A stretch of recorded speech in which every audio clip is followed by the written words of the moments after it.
Hey everybody, I'm here today to show you and tell you how to use a stove with digital buttons. This will be a full tutorial, so let's get right into the video. As you can see right here, I have this stove with digital buttons. Now the majority of stoves that I have used in the past have had knobs that you use to turn the elements on or off. In this case, there are digital buttons and they work a little bit differently. Now I myself just learned how to use them recently. This is a new stove to my wife and I in the basement kitchen, and we just started using it from time to time, and it's really cool, so I figured that I would show you exactly how to use it. Okay, let's get right into the video. First and foremost, every stove is going to be different.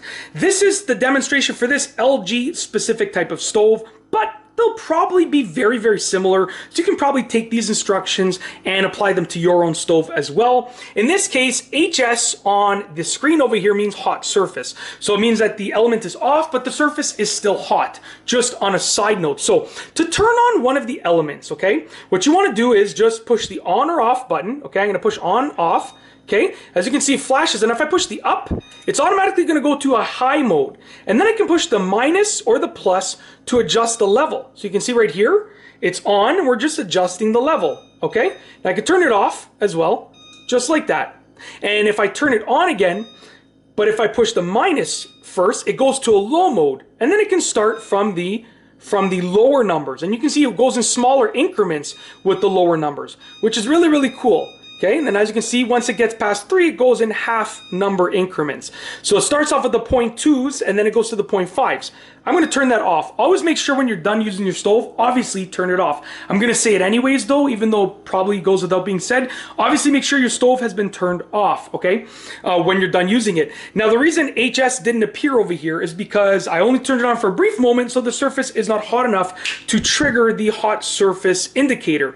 Now the other thing I want to show you, there's obviously a warming zone, so this is a warming center, which means it's just going to get to a warm level basically, so we can turn that on right there. And as you can see, it's a warming center right here, so it just goes with different levels of being warmed. Okay, we're going to turn it off. The last thing that I want to demonstrate is right over here. If I turn this element on, okay, you can see I can select a temperature, so I'll go, let's say, to 8.5, and it shows that level 1 is there. There's one dot. That's because this element is a dual element. It has a smaller inside element and then it has the bigger outside one. If I push select over here, you can see we're going to get another indicator right there. And now the larger element is going to heat up as well. As you can see right there, the larger element is joining in with the heating that you can see right there, okay? Very simple. And now we're going to turn it off really quickly, just like this. Turn it off.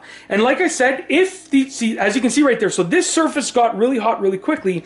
So the HS, the hot surface indicator, has illuminated because it's telling me that this surface is hot. And the thing I like about these digital stoves is that it tells you which element is hot. With a lot of the older knob stoves, or not older, but the knob type stoves, it's going to tell you that an element is hot. There's one light for all elements, meaning any element is hot. However, with this one, it shows you the specific element that is a hot surface. So it's a little cool feature that I like about it. That's it. If you like this video, please be sure to give it a thumbs up. Let me know what you think down below as a comment. And of course, be sure to subscribe for more great videos just like this one. And that's all I have for you today. Thanks for watching.